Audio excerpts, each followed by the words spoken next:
نحمده ونصلي على رسوله الكريم اما بعد فاعوذ بالله من الشيطان الرجيم بسم الله الرحمن الرحيم رب اشرح لي صدري ويسر لي امري واحلل عقدة من لساني يفقهوا قولي. السلام علیکم ورحمۃ اللہ وبرکاتہ. ناظرین، پروگرام اللہ کے خوبصورت نام کے ساتھ آپ کی خدمت میں حاضر ہیں. آج ہم انشاءاللہ اللہ تعالی کے نام الوہاب پر بات کریں گے. الوہاب کا معنی ہوتا ہے بہت زیادہ عطا کرنے والا، بے پناہ نوازشیں کرنے والا اور مسلسل عطا کرنے والا، مسلسل بخشنے والا، ہمیشہ دیتا ہی رہنے والا. اگر ہم اپنی زندگی پر غور کریں تو ہم دیکھتے ہیں کہ ہمارے پاس جو کچھ بھی ہے وہ سب دراصل اللہ سبحانہ وتعالیٰ کا ہی دیا ہوا ہے. اور اللہ سبحانہ وتعالیٰ جب سے اس نے مخلوق کو پیدا کیا ہے وہ ہمیشہ سے دے رہا ہے، اور دینے سے اس کے خزانوں میں کسی قسم کی کوئی کمی نہیں آتی. ہمارے پاس جو کچھ بھی ہے، جتنا بھی ہے، جہاں بھی ہے، جب بھی ہے، وہ سب اسی کا دیا ہوا ہے. ہم ایک ایک ذرے کے لیے اسی کے محتاج ہیں. اور پھر وہاب کا لفظ ہبہ سے نکلا ہے، اور ہبہ جو ہے اس کا معنی ہوتا ہے بغیر عوض کے کسی کو کوئی چیز دینا. یعنی اللہ تعالیٰ نے ہمیں جو کچھ بھی دیا ہے اس کے بدلے میں ہم سے کوئی قیمت نہیں لی، ہمیں سب کچھ بغیر کسی قیمت کے ادا کیا ہے. یہ اس کی کس قدر مہربانی اور نوازش ہے ہم پر. اگر وہ ہم سے ہر چیز کا حساب کرتا اور ہر چیز سے ہم پر مواخذہ کرتا تو پھر ہم کیا کرتے؟ ہم سب اس بارے میں سوچ سکتے ہیں. کچھ نعمتیں تو ایسی ہیں جو ہمیں ظاہری طور پر نظر آتی ہیں، اپنی ذات میں بھی اور باہر بھی، اور کچھ نعمتیں ایسی ہیں جو ہماری نگاہوں سے چھپی ہوئی ہیں اور ہمارا تخیل بھی وہاں تک نہیں جاتا، یعنی ہم سوچ بھی نہیں سکتے.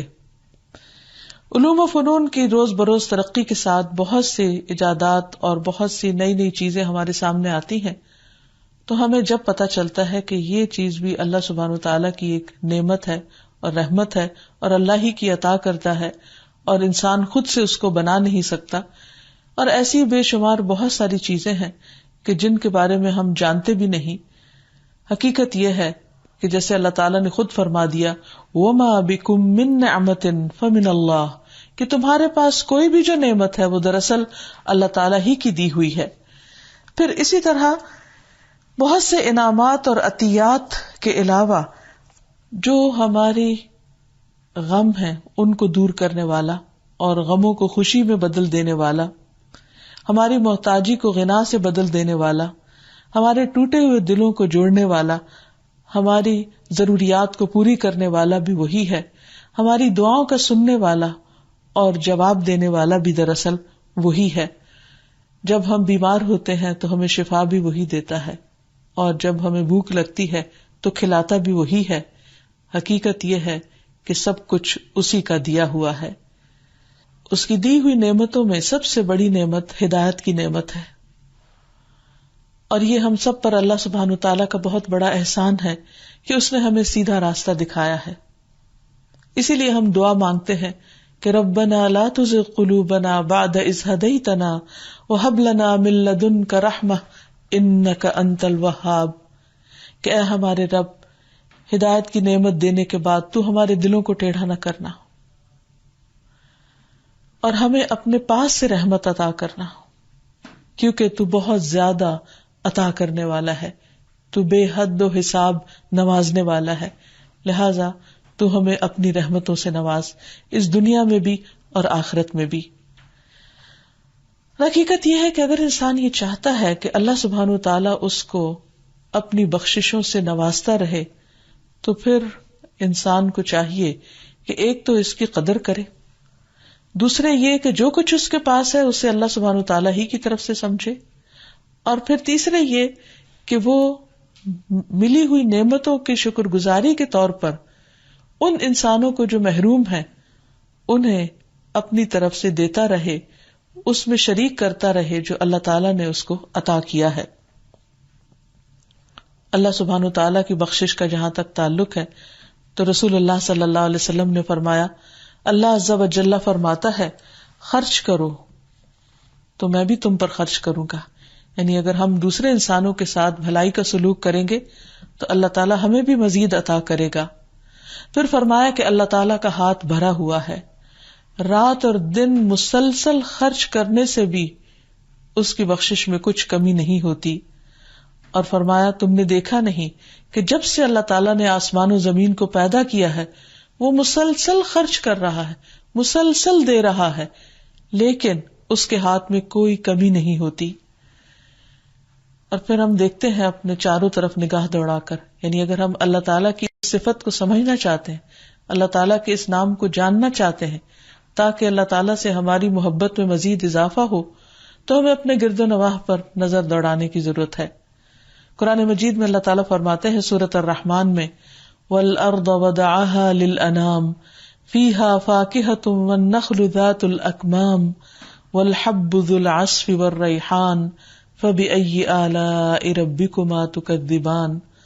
اور زمین کو اس نے ساری مخلوق کے لیے بنایا، یعنی صرف انسان کے لیے نہیں ہے، باقی جانوروں کے لیے بھی ہے، اور ان کو بھی یہاں جینے کا حق ہے، جس میں ہر طرح کے پھل ہیں اور کھجور کے درخت بھی جن کے خوشوں پر غلاف ہوتے ہیں، اور اناج بھوسی والا اور خوشبودار پھول بھی.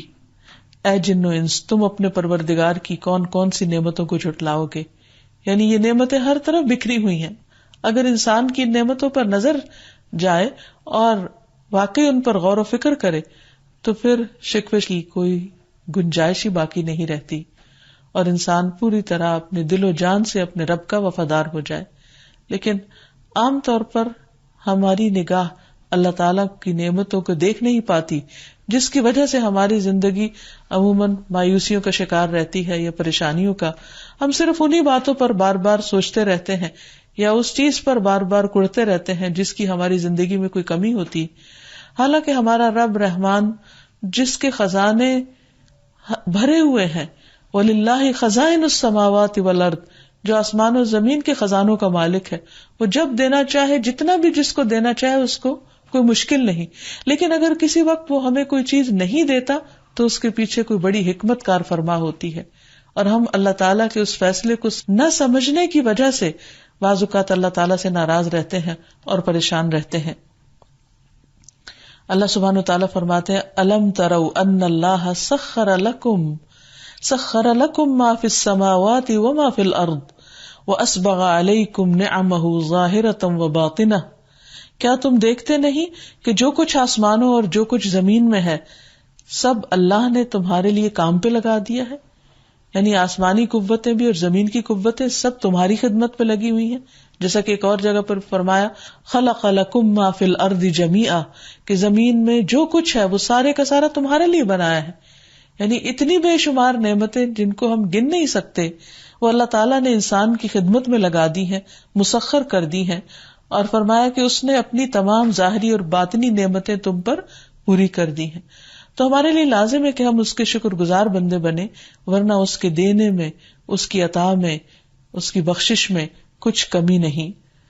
اسی طرح قرآن مجید کی دیگر آیات سے ہمیں پتہ چلتا ہے کہ اللہ تعالیٰ نے کیا کیا پیدا کیا، اور ان تمام چیزوں کے تذکرے کا مطلب یہ ہے کہ ایک یاد دہانی ہو. جیسے فرمایا هو الذی انزل من السماء ماء، بارش کی نعمت کو، اپنی رحمت کو کچھ ان الفاظ میں بیان فرمایا. وہی ہے جس نے تمہارے لیے آسمان سے پانی برسایا جسے تم پیتے بھی ہو، اور اس سے نباتات بھی اگتی ہے، یعنی پودے بھی مستفید ہوتے ہیں، اور تم مویشیوں کو چراتے ہو، یعنی تمہارے جانور بھی فائدہ اٹھاتے ہیں. اور اسی پانی سے اس نے تمہارے لیے کھیتی، زیتون، کھجور، انگور اور ہر طرح کے پھل پیدا کیے. پانی ایک ہی ہوتا ہے، لیکن جب وہ ان پھلوں کے اندر رس کی صورت میں آتا ہے تو اس کے ذائقے، رنگ اور خوشبو مختلف ہو جاتے ہیں. فرمایا اس میں غور و فکر کرنے والوں کے لیے ایک بہت بڑی نشانی ہے. اس نے تمہارے لیے رات اور دن کو، نیز سورج اور چاند کو مسخر کر رکھا ہے. یہ سارے دن اور رات کی تبدیلی، یہ موسموں کا بدلنا، یہ سورج اور چاند کا دکھائی دینا اور پھر چھپ جانا، یہ سارے انسان کے لیے نعمتیں ہی نعمتیں ہیں. ورنہ سوچیے اگر سارا وقت سورج ہمارے سر پر رہتا تو ہمارے لیے جینا کس قدر مشکل ہو جاتا. رات آتی، اگرچہ اس میں اندھیرا ہوتا ہے لیکن انسان کے لیے باعث راحت ہوتی ہے. فرمایا کہ یہ سب اسی کے حکم کے پابند ہے، یعنی ان سب کو اسی نے ڈسپلن کر رکھا ہے، ورنہ اگر انسانوں کو دے دیا جاتا کہ وہ اپنی مرضی سے رات لائیں اور دن لائیں تو کبھی بھی انسانوں کا اس پر اتفاق نہ ہوتا اور دنیا میں مزید فساد پیدا ہو جاتا۔ فرمایا بلا شبہ اس میں سوچنے والوں کے لیے بہت سی نشانیاں ہیں۔ پھر اسی طرح یہ ہے کہ کچھ چیزیں تو انسان اپنی ضرورت کی رب سے مانگتا ہے، لیکن اس سے کہیں زیادہ ہے وہ سب کچھ جو اللہ تعالیٰ نے ہمیں بن مانگے عطا کیا ہے۔ اللہ تعالیٰ فرماتے ہیں واللہ اخرجکم من بطون امہاتکم لا تعلمون شیئا، اللہ نے تمہیں تمہارے ماؤں کے پیٹوں سے نکالا اس حال میں کہ تم کچھ بھی نہیں جانتے تھے۔ اور پھر جب انسان دنیا میں آتا ہے اللہ اس کو آنکھ، کان، دل، دماغ دیتا ہے، وہ دیکھ کر بہت سی چیزیں سیکھتا ہے، سن کر بہت کچھ سیکھتا ہے۔ پھر زبان عطا کی اللہ نے کہ جس سے وہ بولتا ہے، اظہار خیال کر سکتا ہے، پھر غور و فکر کرتا ہے، اور یوں وہ ترقی کی منزلیں طے کرتا چلا جاتا ہے۔ فرمایا وَجَعَلَ لَكُمُ السَّمْعَ وَالْأَبْصَارَ وَالْأَفْئِدَةَ لَعَلَّكُمْ تَشْكُرُونَ، اس نے تمہارے لیے کان، آنکھیں اور دل بنائے تاکہ تم اس کا شکریہ ادا کرو۔ تو ہمارے اوپر لازم یہ ہے کہ ہم اللہ تعالی کی ان نعمتوں کو دیکھ کر، ان میں غور و فکر کر کے ان پر شکر ادا کرنے والے بنے، اور اس کا وعدہ بھی ہے کہ لئن شکرتم لازیدنکم، اگر تم شکر ادا کرو گے تو میں تمہیں اور زیادہ دوں گا۔ اس موقع پر یہ بات بھی یاد رکھنی چاہیے کہ اللہ تعالیٰ نے رزق کی تقسیم اپنی مرضی کے ساتھ کی ہے، کسی کو زیادہ دیا ہے، کسی کو کم دیا ہے، اور جس کو جس چیز سے چاہا نوازا۔ اس لیے انسان کو اللہ تعالیٰ کی تقسیم پر راضی رہنا چاہیے۔ اگر اس کی زندگی میں کسی چیز کی کمی ہے تو اس پر اللہ تعالیٰ سے ناراض نہیں ہونا چاہیے، بلکہ اس پر بھی شکر گزار ہونا چاہیے، کیونکہ اس میں اس کی خاص حکمت ہے۔ اور اللہ تعالیٰ جس کو جو چاہے نوازے۔ رسول اللہ صلی اللہ علیہ وسلم نے فرمایا اپنی زندگی میں نیکیاں کرتے رہو اور اللہ تعالیٰ کی رحمت کے عطیات کے درپے رہو، کیونکہ اللہ تعالیٰ جس کو چاہتا ہے اپنی رحمت کے عطیات عطا کرتا ہے۔ بعض اوقات ایک چیز وقتی طور پر اللہ تعالیٰ نہیں دیتا، لیکن بندہ جب اس سے مانگتا ہے تو اللہ تعالیٰ اپنی رحمت عام کر دیتا ہے۔ اور اس بات کو بھی دیکھیے کہ اللہ تعالیٰ کی یہ نعمتیں صرف ان کے لیے نہیں جو مانگتے ہیں، اور ان کے لیے نہیں جو اس کے اطاعت گزار ہیں، یہ سب کے لیے ہے۔ وہ اپنے نافرمانوں کو بھی دیتا ہے، وہ ان کو بھی دے رہا ہے جو سرے سے ان کو مانتے ہی نہیں۔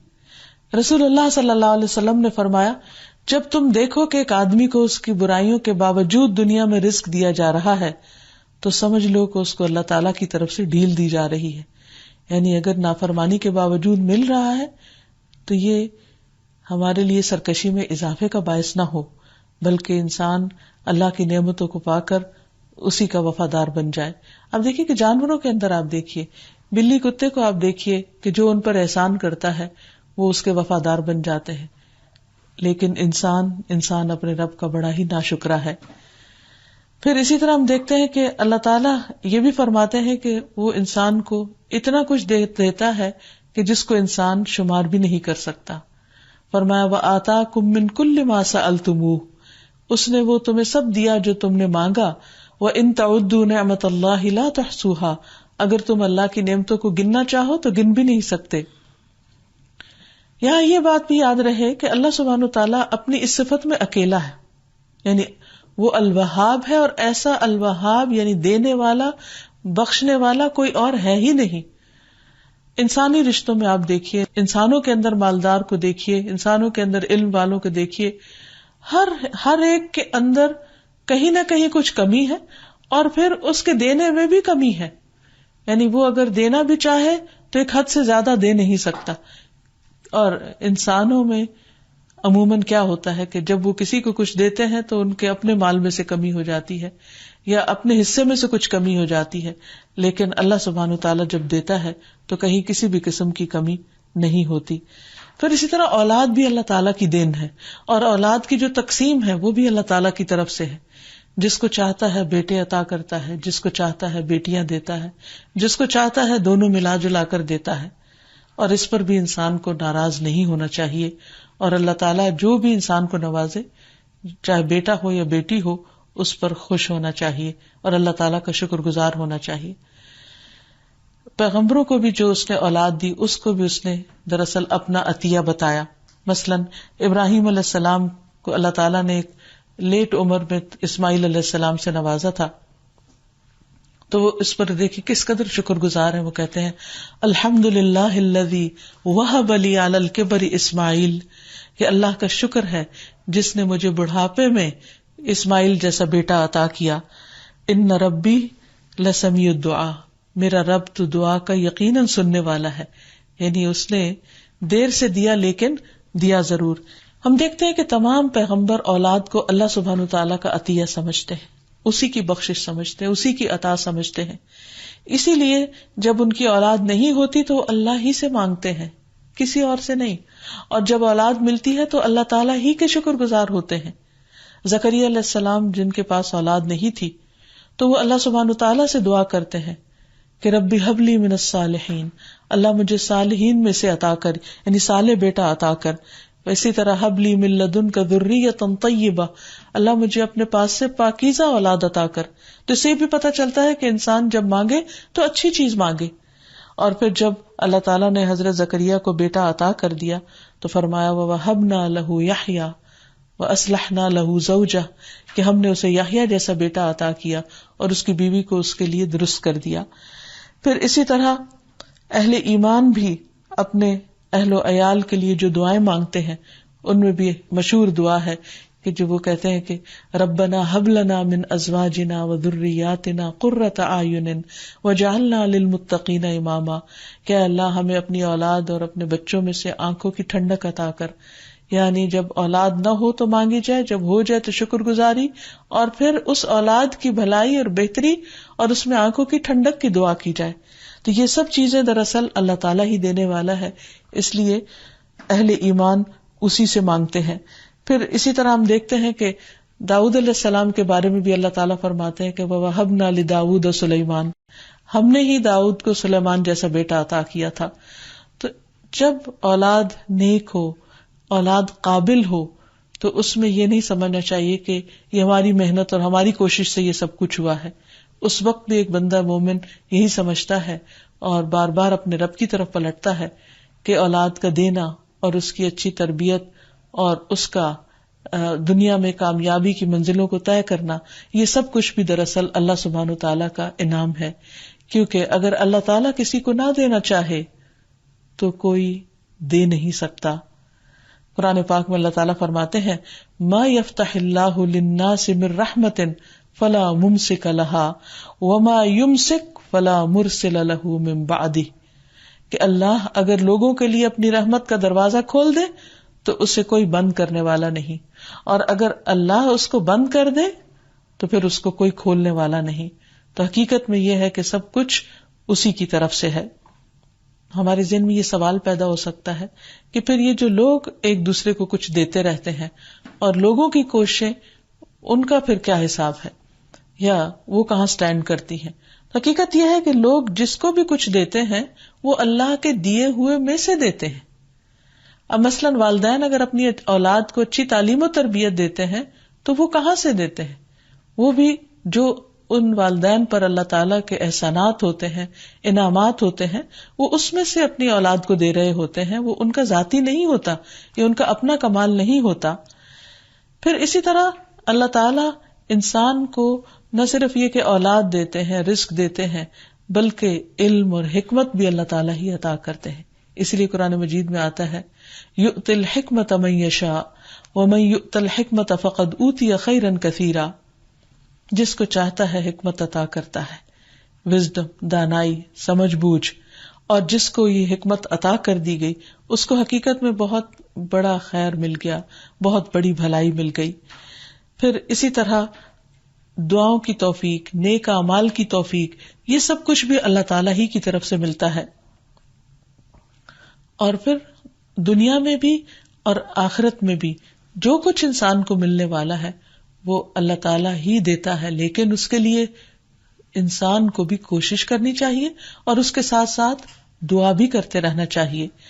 کیونکہ دنیا میں انسان کو اللہ تعالیٰ نے ایک امتحان میں ڈالا ہے، اور اس امتحان کا ایک حصہ یہ ہے کہ جو کچھ اللہ تعالیٰ نے انسان کے لیے رکھا ہے اس کے لیے وہ اسٹرگل بھی کرے اور اللہ تعالیٰ سے مانگے بھی، اس کی طلب بھی رکھے.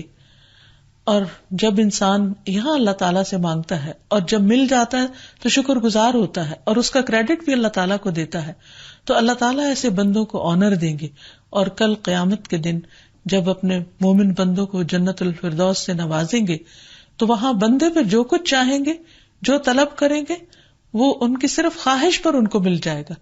یعنی دنیا میں انسان کے لیے کوشش اور دعا دونوں رکھی گئی ہے، اور وہاں انسان کے لیے صرف خواہش رکھی گئی ہے.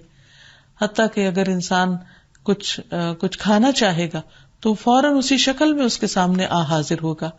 مثلاً جنت میں جو ان کا پسندیدہ کھانا ہوگا وہ ان کو دیا جائے گا، اور اس میں کوئی روک ٹوک نہیں ہوگی. لا مقطوعۃ ولا ممنوعۃ. قرآن پاک میں آتا ہے لہم فیہا فاکہۃ ولہم ما یدعون. اس جنت میں ان کے لیے پھل ہوں گے، اور جو کچھ وہ طلب کریں گے، جو بھی آرڈر کریں گے، جو بھی خواہش کریں گے، اور خواہش کرتے ہی مل جائے گا. ابو امامہ کہتے ہیں کہ رسول اللہ صلی اللہ علیہ وسلم فرماتے ہیں کہ جنت والوں میں سے ایک شخص جنت کی شراب کی خواہش کرے گا تو ایک برتن جس میں آگے اس کے ٹونٹی بھی ہوگی وہ اس کے ہاتھ میں آ جائے گا، اور اس میں سے وہ جتنا چاہے گا پی لے گا، اور پھر اس کے بعد خود بخود وہ واپس بھی چلا جائے گا. یعنی آج دنیا میں بہت ساری چیزیں آٹومیٹک ہوتی ہیں تو ہمارے لیے یہ کانسیپٹ سمجھنا اور آسان ہو گیا ہے، لیکن obviously جنت اور دنیا کا تو کمپیریزن ہی نہیں، کوئی مقابلہ ہی نہیں. کہنے کا مطلب یہ ہے کہ دنیا کی نعمتیں دینے والا بھی وہی ہے، اور آخرت میں بھی سب کچھ عطا کرنے والا، بخشنے والا بھی وہی ہے. اور پھر انسان جنت میں اگر سواری کرنا چاہے گا تو اس کی پسند کی سواری اس کو ملے گی. ابو ایوب فرماتے ہیں کہ ایک دیہاتی نبی صلی اللہ علیہ وسلم کی خدمت میں حاضر ہوا. عرض کیا کہ یا رسول اللہ صلی اللہ علیہ وسلم، مجھے گھوڑے بہت پسند ہیں، کیا جنت میں گھوڑا ہوگا؟ آپ نے فرمایا اگر تم جنت میں داخل ہو گئے تو تمہیں ایسا گھوڑا دیا جائے گا جو یاقوت کا ہوگا، اور اس کے 2 پر ہوں گے، تم اس پر سواری کرو گے اور جہاں چاہو گے گھومتے پھرو گے، یعنی وہاں پر تمہاری ہر خواہش پوری ہوگی. پھر اسی طرح نبی صلی اللہ علیہ وسلم نے یہ بھی فرمایا کہ اہل جنت میں ایک شخص اپنے رب سے کھیتی باڑی کرنے کی اجازت چاہے گا کہ مجھے یہ بہت پسند ہے کہ میں کچھ کاشتکاری کروں، تو اللہ تعالیٰ اس سے فرمائے گا کیا تم اپنی موجودہ حالت پر راضی نہیں ہو؟ تو وہ کہے گا کیوں نہیں، لیکن میرا کاشتکاری کرنے کو، کھیت اگانے کو دل چاہتا ہے. تو آپ نے فرمایا کہ پھر کیا ہوگا کہ وہ بیج ڈالے گا، اور پلک جھپکنے کی دیر میں، صرف بلنک آف این آئی، وہ بیج اگ جائے گا، اور پھر یکا یک پک بھی جائے گا، اور پھر اس کو کاٹ بھی لیا جائے گا. یعنی فوری طور پر اس کی خواہشات پوری ہوتی چلی جائیں گی. پھر اسی طرح اولاد کی خواہش بھی پوری ہوگی. رسول اللہ صلی اللہ علیہ وسلم نے فرمایا اگر کوئی مومن جنت میں اولاد کی خواہش کرے گا تو صرف 1 گھڑی میں، یعنی 1 منٹ میں حمل، پیدائش اور جس عمر کا اس کو بچہ چاہیے ہوگا وہ بھی عطا ہو جائے گا. یعنی اگر دنیا میں کسی کی اولاد نہیں ہے اور بغیر اولاد کے وہ دنیا سے چلا گیا، اولاد کی حسرت یا خواہش دل میں لے کر، تو اللہ تعالیٰ جنت میں اس کو وہ بھی عطا فرما دیں گے. کیونکہ ہم چاہتے ہیں کہ یہ ساری چیزیں دنیا میں ہی ہمیں مل جائیں، لیکن دنیا چونکہ امتحان کی جگہ ہے، خواہشات کی تکمیل کی جگہ نہیں ہے. یہاں اللہ تعالیٰ نے ہمیں ایمان اور عمل صالح کی تکمیل کے لیے بھیجا ہے، اس کو مکمل کرنے کے لیے اور اپنی ڈیوٹیز پوری کرنے کے لیے، جبکہ آرام کا وقت اور جسے کہتے ہیں ہالیڈیز کا وقت جو ہے وہ آگے ہے، اور وہاں پر انسان پھر جو بھی چاہے گا اس کو ملتا چلا جائے گا. حتیٰ کہ ایک ادنا درجے کا جو جنتی ہوگا اس کو بھی وہ سب کچھ ملے گا جس کی وہ خواہش کرے گا، اور پھر اللہ تعالیٰ اس سے 10 گنا زیادہ اور اس کو عطا کر دیں گے، کیونکہ اللہ تعالیٰ کے خزانوں میں کسی چیز کی کوئی بھی کمی نہیں ہے. اور پھر اگر اللہ تعالیٰ دینے والا ہے تو ہمارے مانگنے میں کمی نہیں ہونی چاہیے، ہمیں خوشی خوشی اس سے مانگتے رہنا چاہیے. اسی لیے ہم دیکھتے ہیں کہ مختلف پیغمبروں نے مختلف طرح کی دعائیں مانگی. کوئی پیغمبر ایسا نہیں جس نے اپنے رب کو پکارا نہ ہو اور اس سے مانگا نہ ہو اور پھر اللہ تعالیٰ نے اس کو عطا نہ کیا ہو. ویسے سلیمان علیہ السلام کی دعا کیا تھی؟ حکومت کی دعا تھی، رب اغفر لی وہب لی ملکا لا ينبغی لأحد من بعدی انک انت الوہاب. اے میرے رب مجھے بخش دے اور مجھے ایسی بادشاہت عطا کر جو میرے بعد کسی کے لائق نہ ہو، تو یقیناً بہت ہی عطا کرنے والا ہے. اب آپ دیکھیے کہ وہ اللہ کے نبی بھی تھے اور انتہائی متقی اور پرہیزگار انسان، اور وراثت میں ان کو بادشاہت ملی تھی، اور انہوں نے پھر ایسی بادشاہت مانگی کہ جس طرح کی کسی اور کے پاس نہ ہو. اور ہم دیکھتے ہیں کہ اللہ نے ان کے لیے جنوں کو مسخر کر دیا، پرندوں کو مسخر کر دیا، پرندوں کی اور مختلف مخلوقات کی بولیاں ان کو سکھا دی. اور حقیقت یہ ہے کہ ان کے پاس جو کچھ تھا وہ آج اس ترقی یافتہ دنیا میں بھی لوگوں کے پاس نہیں ہے. پھر اسی طرح یہ ہے کہ اللہ تعالیٰ سے مانگنے والی چیزوں میں علم اور حکمت کی دعا بھی کرنی چاہیے. جیسے پیغمبروں نے مانگی ربی حبلی حکم و الحقنی بالصالحین، کہ اے اللہ مجھے حکم عطا کر اور صالحین میں سے عطا کر. پھر اللہ تعالیٰ کا فضل مانگنا چاہیے، برکتیں مانگنی چاہیے، رحمتیں مانگنی چاہیے، اور اس کے لیے یا وہاب کہہ کے پکارنا چاہیے. یعنی جب بھی انسان کو کچھ بھی چاہیے ہو تو ہم عام طور پر یا اللہ، یا رب، یا رب العالمین تو کہتے ہی ہیں، لیکن اس کے ساتھ ساتھ اللہ تعالیٰ کے مختلف ناموں کے ساتھ اس کو پکارنا چاہیے. جیسے قرآن مجید میں آتا ہے وَلِلَّهِ الْأَسْمَاءُ الْحُسْنَى فَادْعُوهُ بِهَا، اور اللہ کے ہیں اچھے اچھے نام، ان ناموں کے ساتھ اس کو پکارو. تو اس صورت میں ہمیں جب کچھ بھی چاہیے ہو تو ذہن میں یہ رکھنا چاہیے کہ جو میں مانگ رہا ہوں اس کے خزانے بہت وسیع ہیں اللہ کے پاس، اور اگر اللہ تعالیٰ اس میں سے میری ضرورت کا مجھے دے بھی دے تو اس خزانے میں سے ایک سوئی کے ناکے برابر بھی کمی نہیں ہوگی. اور پھر یہ اوپر اس کے اوپر یہ کہ وہ پوری قدرت بھی رکھتا ہے. تو اللہ تعالیٰ کے بخشش کا یقین رکھتے ہوئے کہ اس کے پاس ہے اور وہ دینے کی قوت بھی رکھتا ہے اور وہ مجھے عطا بھی کر سکتا ہے، تو اس طرح آپ دیکھیں گے کہ دعا میں ایک یقین کی کیفیت جب پیدا ہوگی تو انشاءاللہ العزیز قبولیت بھی اس کی بڑھ جائے گی. اور پھر خصوصاً یا وہاب، یا وہاب کہہ کر اللہ سبحانہ وتعالیٰ سے مدد مانگی جائے، پکارا جائے. پھر اسی طرح یہ ہے کہ جب اللہ سبحانہ وتعالیٰ بخشنے والا ہے اور اس کی یہ صفت ہے تو ہمیں کیسا ہونا چاہیے، ہمارا معاملہ اللہ تعالیٰ کے ساتھ اور بندوں کے ساتھ کیسا ہونا چاہیے. اللہ تعالیٰ کے ساتھ معاملہ تو یہ ہے کہ انسان اس کی بخشش کا یقین رکھتے ہوئے اس سے مانگے اور ہر چیز کو اسی کی بخشش سمجھے. اور بندوں کے ساتھ معاملہ سخاوت کا ہونا چاہیے، ہمیں اللہ کے بندوں پر دل کھول کر خرچ کرنا چاہیے، ان کی ضروریات کو پورا کرنا چاہیے، اور یہ یقین رکھنا چاہیے کہ دینے سے مال کبھی بھی کم نہیں ہوتا. اللہ سبحانہ وتعالیٰ بڑا ہی غیرت مند ہے، وہ محتاج نہیں ہے. جب اس کا نام لے کر سوال کیا جاتا ہے تو اس سوال کو رد نہیں کرنا چاہیے اور بندوں کے ساتھ حسن سلوک کرنا چاہیے. خود نبی صلی اللہ علیہ وسلم کا طریقہ کیا تھا؟ آپ سب انسانوں سے زیادہ سخی تھے، لیکن رمضان میں آپ کی سخاوت اور زیادہ بڑھ جاتی تھی جب وہ جبریل علیہ السلام سے ہر روز ملاقات کرتے تھے. تو اس سے یہ بھی پتہ چلتا ہے کہ جب اچھی صحبت میں انسان ہوتا ہے تو اس کے نیکی کرنے کی جو صلاحیت ہے اور قوت ہے وہ کئی گنا اور زیادہ بڑھ جاتی ہے. یہاں تک حدیث میں آتا ہے کہ نبی صلی اللہ علیہ وسلم لوگوں کو بھلائی پہنچانے میں بارش لانے والی ہوا سے بھی زیادہ جود و کرم فرمایا کرتے تھے. ایک اور روایت میں آتا ہے تیز آندھی سے بھی زیادہ آپ کی سخاوت بڑھ جاتی تھی. خود ہم دیکھتے ہیں کہ رسول اللہ صلی اللہ علیہ وسلم کی زندگی ہمارے لیے ایک بہترین نمونہ ہے کہ آپ کس قدر عطا کرنے والے تھے، کس قدر لوگوں کو بخشنے والے تھے، نوازنے والے تھے. مثلاً حنین کے دن صفوان بن امیہ آپ کے پاس آیا، آپ نے اس کو 100 اونٹ دیے، وہ پھر آیا، پھر آپ نے 100 دیے، پھر آیا، پھر آپ نے اس کو 100 دیے. کہنے لگا کہ یا رسول اللہ صلی اللہ علیہ وسلم، آپ مجھے دنیا میں تمام لوگوں سے زیادہ مبغوض تھے، پھر آپ مجھے مسلسل عطا فرماتے رہے یہاں تک کہ آپ مجھے تمام لوگوں سے زیادہ محبوب ہو گئے. یہ ہے دلوں کو جیتنے کا راز، یہ ہے محبتوں کو عام کرنے کا راز کہ انسان اپنی ذات پر دوسروں کو ترجیح دے. پھر اسی طرح حضرت انس کہتے ہیں کہ اسلام قبول کرنے پر رسول اللہ صلی اللہ علیہ وسلم سے جو بھی چیز مانگی گئی آپ نے وہ چیز عطا فرما دی. ایک آدمی آیا، آپ نے 2 پہاڑوں کے درمیان کی بکریاں اسے عطا فرما دی، تو وہ اپنی قوم کی طرف آیا اور اس نے کہا اے میری قوم اسلام قبول کر لو، کیونکہ محمد صلی اللہ علیہ وسلم اتنا دیتے ہیں کہ انہیں فاقہ کشی کا خوف نہیں ہوتا، فقر کا ڈر نہیں ہوتا. پھر اسی طرح اگر لوگ تنگ بھی کریں تو بھی ناراض ہو کر دینا نہیں چھوڑنا چاہیے. جیسے حضرت ابوبکر رضی اللہ تعالیٰ عنہ کو اس وقت جب سخت صدمہ پہنچا حضرت عائشہ پر جب الزام لگایا گیا تو اس موقع پر جس کو وظیفہ دے رہے تھے وہ بھی الزام لگانے والوں میں شامل تھا. تو آپ نے سوچا کہ میں اس کو سزا کے طور پر اس کا وظیفہ بند کر دیتا ہوں. تو اللہ سبحانہ وتعالیٰ نے فرمایا کہ نہیں، آپ ایسا کام نہیں کریں گے. تو حضرت ابوبکر نے فوراً ہی رجوع کر لیا اپنی بات سے اور کہنے لگے کہ میں پہلے سے بھی دگنا وظیفہ اس کو دوں گا. پھر اسی طرح یہ ہے کہ نبی صلی اللہ علیہ وسلم ایک مرتبہ کہیں جا رہے تھے اور بہت سے صحابہ بھی آپ کے ساتھ تھے. تو کچھ بدو آپ سے لپٹ گئے اور آپ کو مجبور کر کے ایک درخت کے پاس، ببول کا درخت تھا، اس کے پاس لے گئے اور آپ کی چادر کو بھی کھینچنے لگے اور آپ کی چادر پھر کانٹوں میں بھی الجھ گئی اور آپ سخت پریشان ہوئے.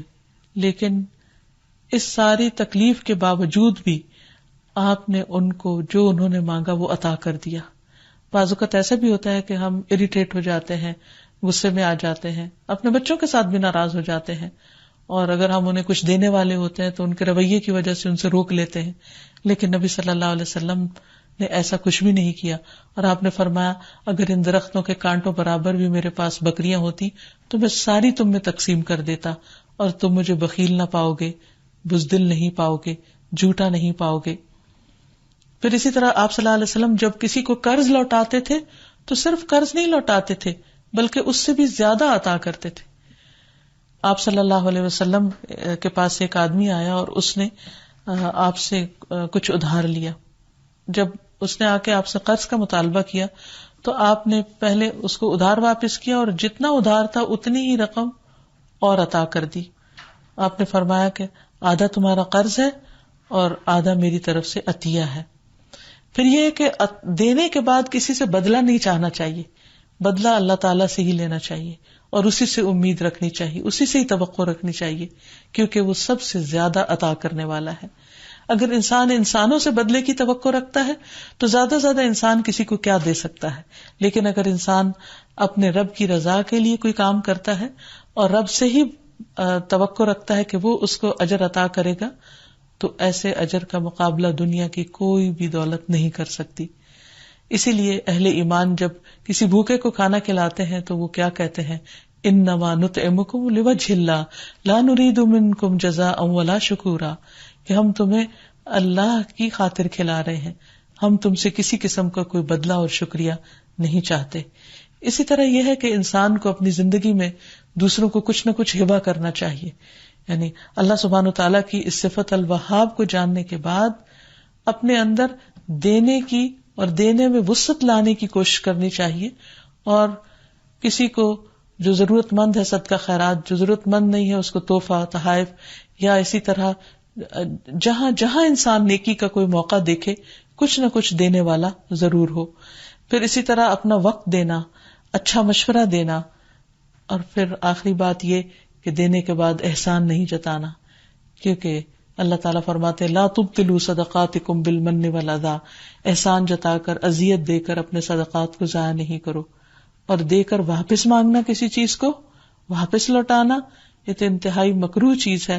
اس کو حدیث میں مثال دی گئی ہے کہ جیسے کتا قے کر کے پھر اپنی ہی قے دوبارہ چاٹ لے، تو اس سے زیادہ غلیظ بات کیا ہو سکتی ہے.